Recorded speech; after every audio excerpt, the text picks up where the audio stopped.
realidad yo tenía, cuando afronté la tarea de escribir su biografía, un vínculo estético y sentimental con la obra de Marina Walsh, ¿no? Yo empecé a escuchar a Marina Walsh a mediados de los años 60, a través de unos discos, Canciones para mirar y Canciones para mí. El país no me acuerdo, esos fueron los primeros 3 discos de vinilo, por supuesto, larga duración, que compró mi papá, con el propósito seguramente de que yo me iniciara en el mundo de la música y con el propósito de que esos discos contribuyeran a mi formación intelectual y emocional también. Y así fue, ¿no? Esas canciones me impresionaron mucho. Yo las escuchaba en compañía de mis padres, algo que le pasó a más de una generación, porque la obra de Marina Walsh, de esta etapa a la que estamos refiriendo, es una obra que está dirigida a los niños, pero con seguramente el anhelo de que los padres también se incorporen a una escucha compartida con los chicos, ¿no? Sentada en un plato de plata, el cocinero la... Padres de los años 60, así que en ese sentido me resultaba muy interesante como personaje y como ventana para entrar a una época. Ella empezó a publicar a mediados de los años 40, siendo una adolescente, una poesía seria, digamos, en una línea neorromántica, y creó hasta el final de su vida. Pero, yo por lo menos es lo que sostengo en el libro, fue en los años 60 cuando se convierte en una artista absolutamente innovadora y original. Y eso se debe básicamente a esta transformación que hace ella de poeta seria para adultos a una juglar, primero para niños y luego para adultos también, ¿no? En la segunda mitad de los años 60. Entonces, bueno, era una figura realmente atractiva. De cualquier manera, debo decir que la biografía nace a partir de una propuesta editorial que me hace un editor, ¿no? Yo ya había publicado 2 libros, Las canciones del inmigrante y Jazz al Sur, y bueno, a él le había interesado estos libros y me propuso, para una colección de biografías que empezó con Olmedo, me propuso hacer este trabajo. Yo la única condición que le puse es que María Elena estuviera de acuerdo con el libro, con el proyecto. Bien. Recuerdo que la fuimos a ver a Sadaic, ella desempeñaba tareas de extensión cultural en Sadaic durante mucho tiempo y nos recibió muy seria como era ella, un poco distante. Yo le llevé una carpetita con los pocos antecedentes que tenía en ese momento. Me relojeó, conversamos un rato con el editor y dijo, bueno, arranquemos cuando te parezca. Sí, directamente, ¿no? Después, mucho más tarde, me enteré que le habían pedido hacer un libro de esas características a autores mucho más reconocidos que yo, y sin embargo ella me eligió a mí, o mejor dicho, yo la elegí a ella y ella aceptó esa elección, y me parece que esa confianza que depositó en mí también revela un rasgo de su personalidad, ¿no? Porque perfectamente podría haber hecho un libro insisto, con autores muy renombrados, muy conocidos, porque era una figura enormemente popular y de un gran prestigio nacional e internacional. Ya había ganado algunos premios internacionales también. Y bueno, empecé a trabajar un poco a las apuradas, porque tenía apenas 6 meses para hacer el trabajo. Y el núcleo de la biografía es una serie de conversaciones que tuve en su casa, en Palermo, ahí en el departamento de Scalabrini Ortiz, que compartía con Sara Facio, durante 4 miércoles, si mal no recuerdo, unas 2 horas y pico cada conversación. Tomábamos el té, yo iba a tomar el té a la casa de Marina Walsh, ¿no? Como la canción de tomar el té. Y bueno, por un orden cronológico, yo llevaba un guión de preguntas. Ella fue relatando su vida y fue haciendo algunos comentarios sobre su obra, apreciaciones sobre las épocas que le tocó vivir. Ese material en bruto yo lo combiné con un trabajo de archivo, de biblioteca y por supuesto discográfico, ¿no? Yo en ese momento ya ejercía la crítica musical y me interesaba mucho la música popular. Así que yo entré a la obra de Marina Walsh por la música y me reencontré ya de adulto en términos profesionales con la obra de Marina Walsh musical y extramusical, ¿no? A partir de este pedido que, bueno, pasaron los años, nos comunicábamos de vez en cuando por teléfono y cuando ella muere en el 2011 surge la idea de hacer una reedición de ese libro, ahora ya más grande, en una editorial grande como es MC Planeta, y eso salió en el año 2012.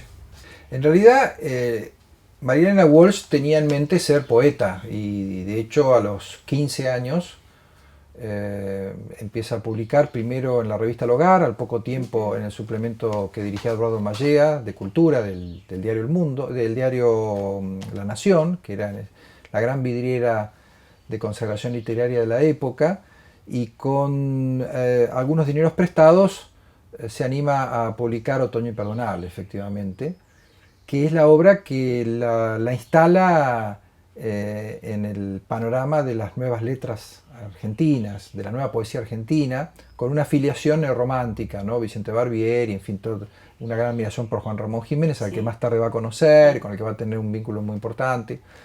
El asunto es que, si bien tiene todo el apoyo de la crítica, porque estaban buscando, digamos, la nueva esperanza de la poesía argentina y parecía estar depositado esto en la figura de Mariana Walsh, en un momento de su vida, algo más tarde, se siente un poco incómoda en ese ambiente literario, ¿no? Siente que quizás ella no esté en condiciones de colmar las expectativas de evolución poética. Ese libro está muy bien, pero es un libro primerizo que se han creado a su alrededor, y entonces decide fugarse de ese lugar. Fugarse del lugar literario serio, porque además ella, si bien por un lado se sentía muy atraída por Borges, por Mallea, por los Ateneos literarios, por los suplementos literarios, tenía digamos, en su mente la figura del escritor, ¿no? El hombre de letras, en este caso la mujer de letras, también se sentía muy atraída por los cantos de la cultura popular. Y ella veía que ese ambiente literario era un ambiente un tanto solemne. Ella era muy juguetona, sarcástica, muy aguda para los comentarios sobre vida cotidiana, una gran observadora, tenía una mirada muy penetrante sobre el mundo que la rodeaba, sobre la sociedad que la rodeaba, y ahí es donde ella hace esa operación de fuga, pero no se va a cualquier lado y no abandona la poesía, aunque muchos de los que la avalaron al comienzo de su carrera pensaron que sí, pensaron que al dedicarse a escribir canciones para niños o a cantar coplas de folclore o a presentarse en teatros haciendo shows teatrales y musicales, estaba desertando de la poesía. Concretamente, Horacio Armani, crítico de La Nación, poeta bastante destacado de la edad de María Elena, compañero de las primeras correrías literarias de María Elena, cuando lo entrevisté para el libro me dijo, no voy a olvidar nunca, me dice, bueno, hay un meollo poético aún en las cosas que María Elena hizo fuera de la poesía, con lo cual colocaba a la María Elena que todos conocemos, a la María Elena de masas, digamos, la ponía fuera de la órbita de la poesía. Había una poesía seria y había una poesía oral, popular, que no respondía, digamos, a los niveles de exigencia que se le requería a la poesía escrita, ¿no? O sea, ese prejuicio, porque indudablemente es un prejuicio que estaba muy vivo cuando María Elena decide hacer ese desprendimiento y que se prolonga en el tiempo, porque la investigación para el libro la hice a principios de los años 90 y todavía mucha gente seguía pensando que la María Elena popular había ahogado o había desdibujado un poco a esa gran promesa literaria de mediados de los años 40. Sí, en un momento, allá por 1968, en cierto modo ella siente que el ciclo de la canción infantil, que empezó junto a Leda Valladares en 1957, en 1958, los primeros espectáculos eran de las dos, y las primeras versiones de La Vaca Estudiosa,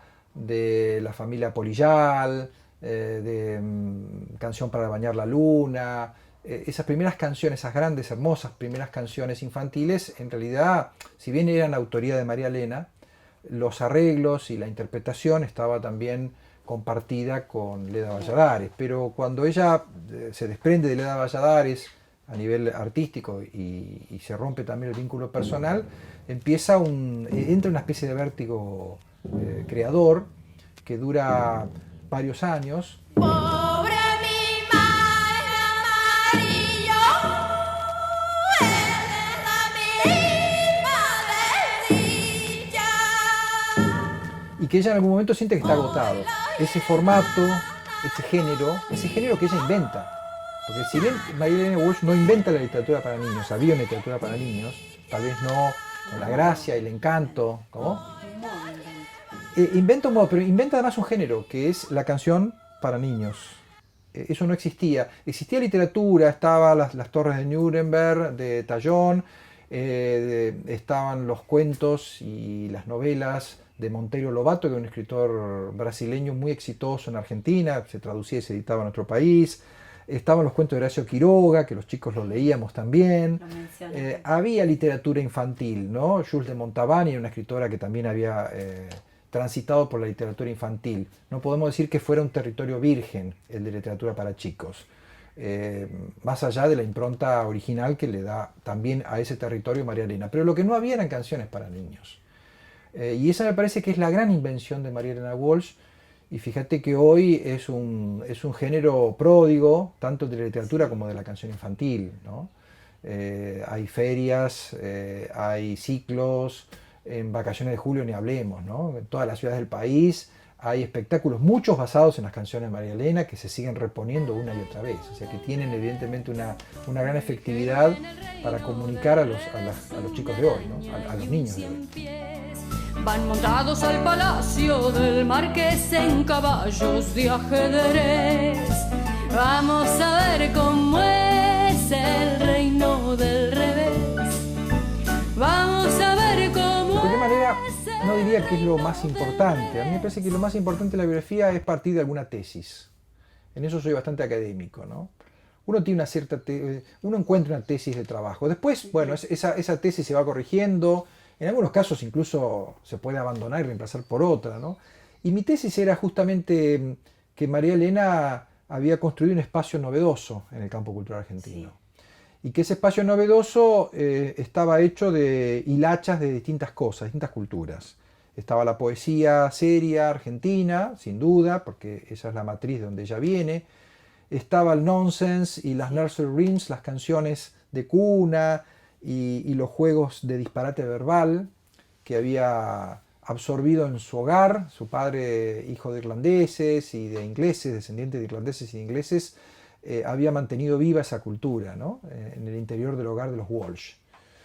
Por otro lado, la fascinación de ella por Lewis Carroll, por Oscar Wilde, ¿no? Tenía una formación anglo bastante definida, inglesa, irlandesa e inglesa sobre todo.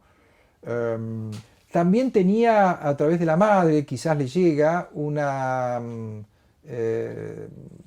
cierta curiosidad por el folclore argentino, que luego se va a alimentar y ella va a ser una gran cultora del folclore, que es un aspecto de la vida de María Elena que la gente no conoce o no recuerda, ¿no? Pero ella grabó varios discos en dueto con Leda Valladares. Grabó en Francia, grabó en la Argentina, interpretó canciones de Atahualpa Yupanqui, recopiladas algunas por Andrés Chazarreta, del Cuchi Leguizamón, tiene, bueno, y muchas coplas anónimas.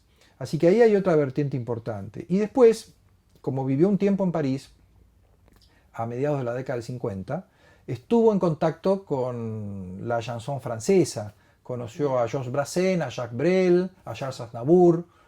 Y además de admirar la cultura francesa, desde siempre, como tantos argentinos, se sintió muy identificada con esa forma y ese lenguaje de transmisión de canciones que era el café-concert francés, que era el espectáculo de variedades, en el que en un espacio más bien reducido, un grupo de personas compartía un café y escuchaba a alguien que cantaba sus canciones a la manera de un juglar.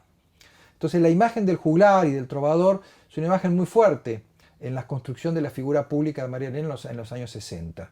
De todo eso María Elena fue tomando elementos, ¿no? Y fue construyendo un universo poético y musical que, insisto, es de una profunda originalidad. No porque ella haya inventado los materiales con los que trabajó, más bien al contrario, ella toma prestado elementos de distintos lugares, ella roba, se define como una ladrona de tradiciones. Sí. Pero roba esos elementos con una visión universal, cosmopolita de la cultura, en un ambiente muy provinciano como es la Argentina de los años 40 y 50. Entonces también ahí me parece que hay un gesto de emancipación de las tradiciones, porque ella roba tradiciones, pero no queda atada a ninguna tradición en particular, no queda atada a una sola tradición, ¿no?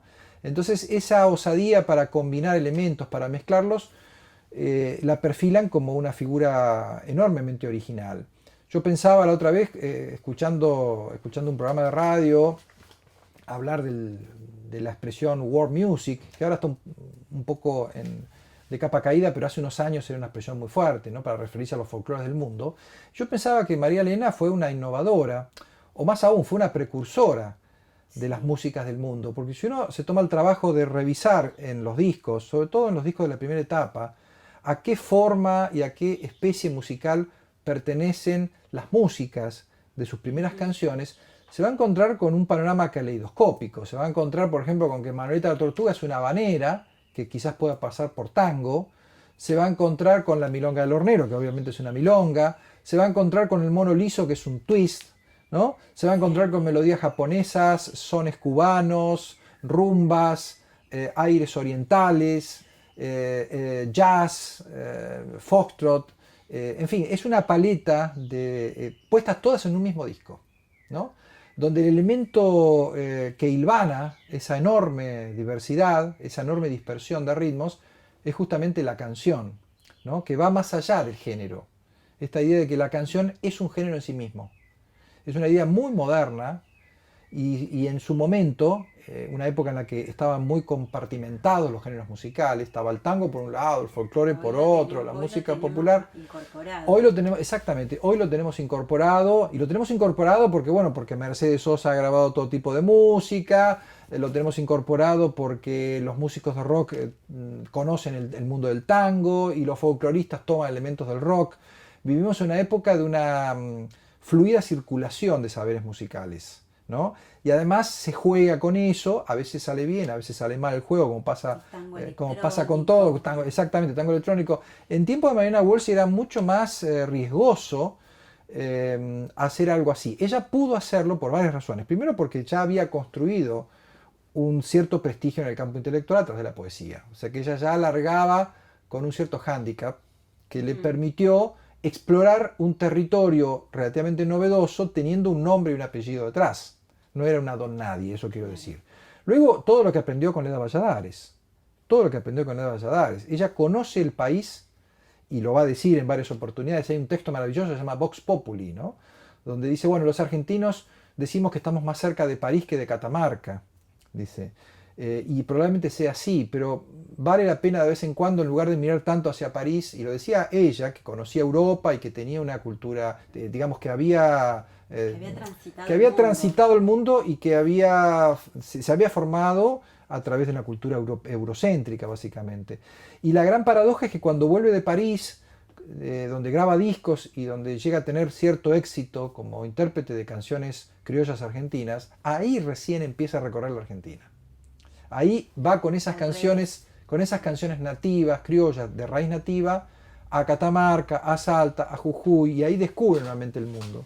Ella es muy consciente de eso, y es muy consciente también del esnovismo, que a ella también, en cierto modo, la toca exactamente cuando va a cantar canciones andinas, siendo una rubia de ojos celestes, va a Europa a cantar las canciones de su continente, y ahí se encuentra con John Lomax, que era un gran etnomusicólogo y productor de folclore, que tenía un sello en Inglaterra, Folkways, y cuando las escucha, las dos, dice, está muy bien lo que hacen, pero son dos descendientes de europeos, son dos chicas, una incluso con ojos celestes, cantando canciones del noroeste argentino, de La Pampa, yo quiero algo auténtico, algo que no, y ahí se produce un clic en María Elena. Leda se enoja mucho, porque además sentía un gran respeto por la figura de Lomax, y persevera, obviamente, en la exploración del folclore hasta el final de su vida. Y bueno, hizo un trabajo importantísimo de recopilación de coplas,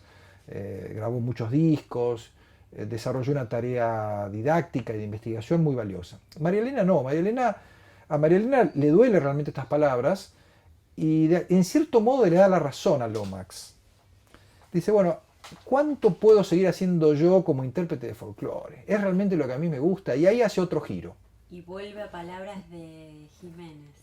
Y recuerda palabras de Juan Ramón Jiménez, que es uno de los grandes maestros que tiene María Elena, al que conoce profundamente, porque Juan Ramón Jiménez, después de leer los primeros textos poéticos de María Elena, la invita a una especie de beca, una beca medio rara, es una beca personal, es el propio Juan Ramón Jiménez y su mujer Zenobia que alojan en Maryland a María Elena y la incitan para que, bueno, para que conozca Estados Unidos, para que descubra a los grandes poetas americanos, lo van a visitar a Ezra Pound, que estaba internado. Es un viaje de iniciación para María Elena importantísimo, del cual ella va a volver completamente modificada, Un cambiada. amor y odio, ¿no? De amor y odio, Juan Ramón era muy neurótico y además ella siente que se han creado expectativas en torno a su obra, porque Juan Ramón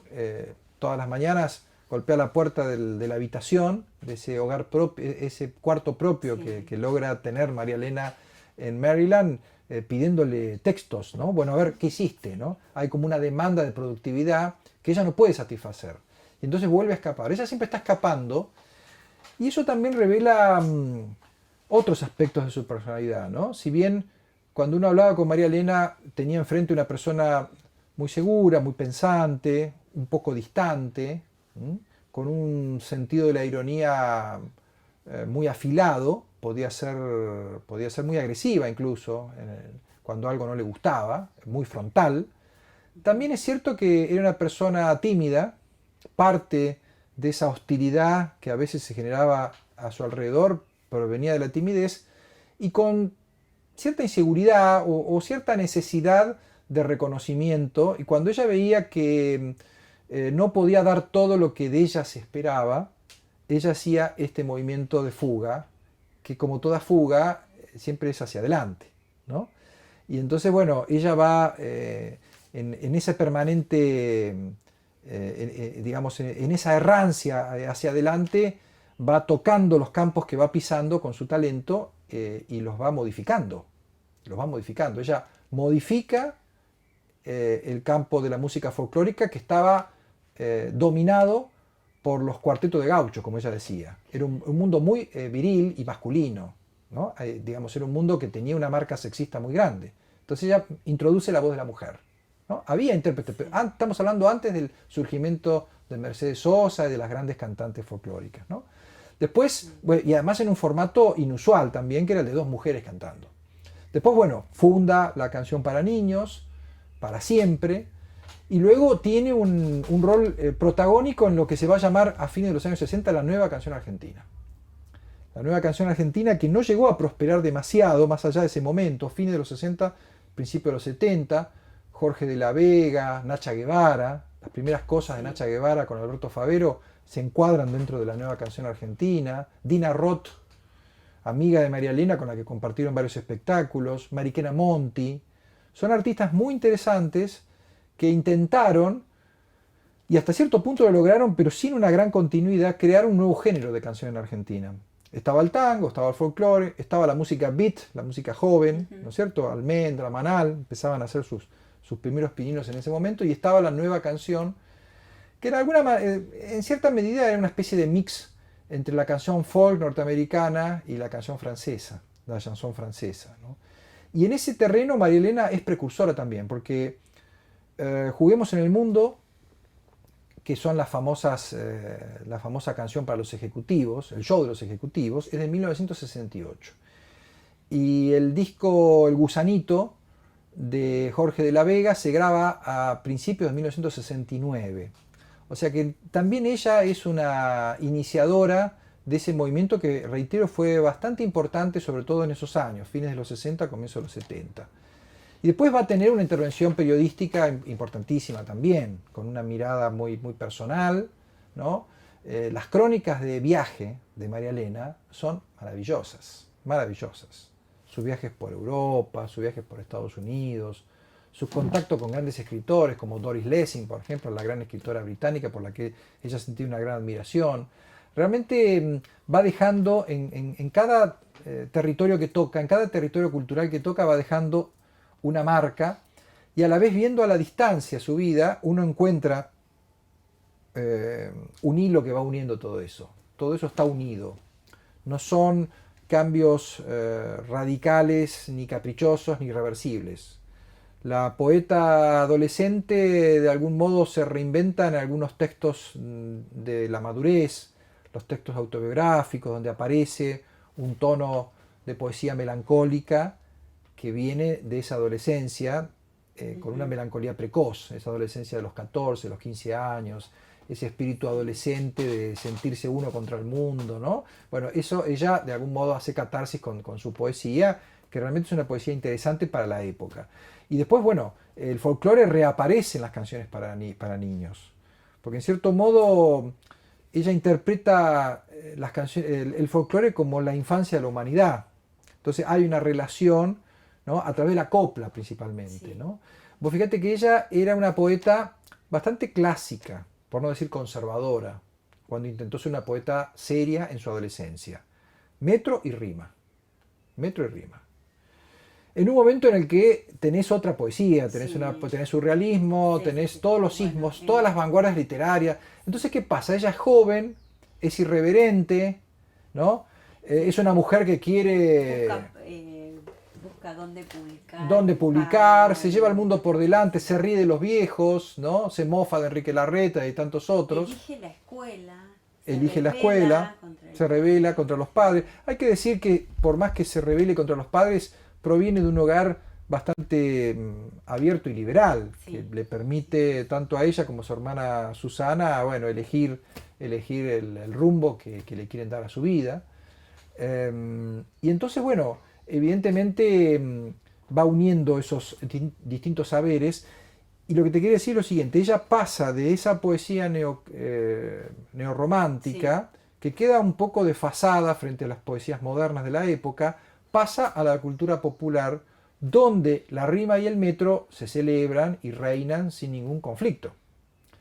Entonces, ese pasaje de la literatura a las canciones es la manera que tiene ella de no quedar vinculada a lo viejo y a lo clásico, desprenderse de eso, y encuentra cierto clasicismo en la cultura popular, sobre todo en el campo poético, ¿no? Que hay, cuando ella empieza a explorar ese territorio, estaba todo por hacerse prácticamente, ¿no? Y otro aspecto interesante es que ella se piensa como una artista de la era industrial. Ella no se conforma con publicar libros, ni con ir a recitar su poesía. Ella graba, ella firma contrato con la CBS, ¿no? Discute los contratos que firma. Ella hace televisión como guionista, hacia el final de su vida como La cigarra da la cara. Actúa en algunas películas, ¿no? Tiene esa inquietud. Bueno, en el año 73 baja por las escaleras del Maipo, ¿no? Con dos chicas despampanantes a cada lado, Adolfo Stray haciendo monólogos donde se ríen de las mujeres. Bueno, y ella participa de eso. Es decir, es un personaje completamente desprejuiciado. Eso también es un aspecto que a mí me resultó muy interesante y que habla de la modernidad de María Elena, ¿no? Hoy todas estas cosas que estamos contando son moneda corriente, están naturalizadas perfectamente. Nadie se va a horrorizar porque Nacha Guevara esté sentada en un jurado de parejas que están bailando en un programa en el prime time. Bueno, Nacha en los 60-70 era una figura del campo intelectual, ¿no? Entonces me parece que María Elena es una, como dije anteriormente, es original, es innovadora y además es una precursora, ¿no? Esas tres cosas me parece que están en la obra de María Elena. La originalidad, la innovación y el carácter precursor. Por un lado hay una aversión a lo académico, hay un rechazo de lo académico, muy, muy claro. Yo creo que ese rechazo viene de su experiencia fallida con Juan Ramón Jiménez, Claro. porque Juan Ramón Jiménez era un académico y Juan Ramón Jiménez deseaba que María Elena hiciera cursos en la Universidad de Washington, ¿no? O en Maryland, que queda muy cerca de Washington, y que entrara a ese mundo, o sea, que estudiara de un modo más sistemático la historia de la literatura y que hiciera el recorrido del academicismo, ¿no? Un academicismo, en el caso de Juan Ramón Jiménez, muy, muy inteligente también, porque en ese sentido era un gran observador y un gran conocedor de la cultura popular, Juan Ramón Jiménez, ¿no? Eso es una cosa que también le atrae mucho a María Elena.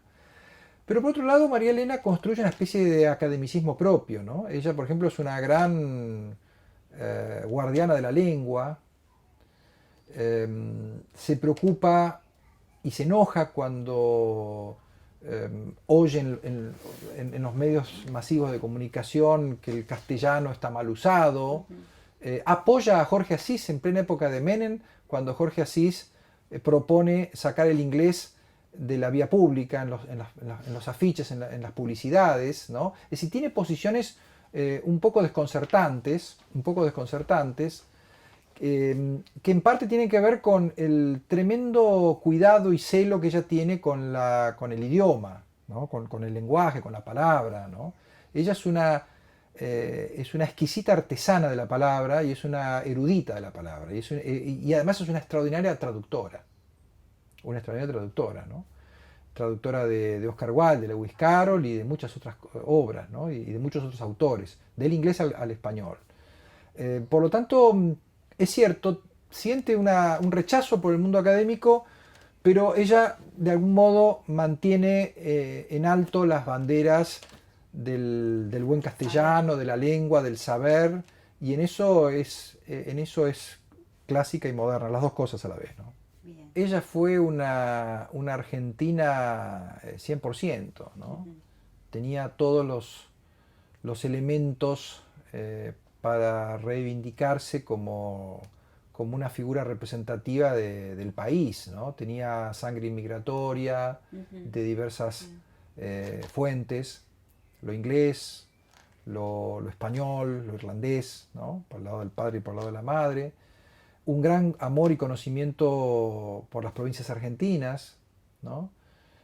Una fascinación que tal vez le venía de su admiración por Atahualpa Yupanqui, ¿no? Por ese modo de hablar sabio y sencillo del hombre de campo, ¿no? Ella siempre está parando la oreja, era una gran oyente, escuchaba con mucha atención los matices de la lengua, ¿no?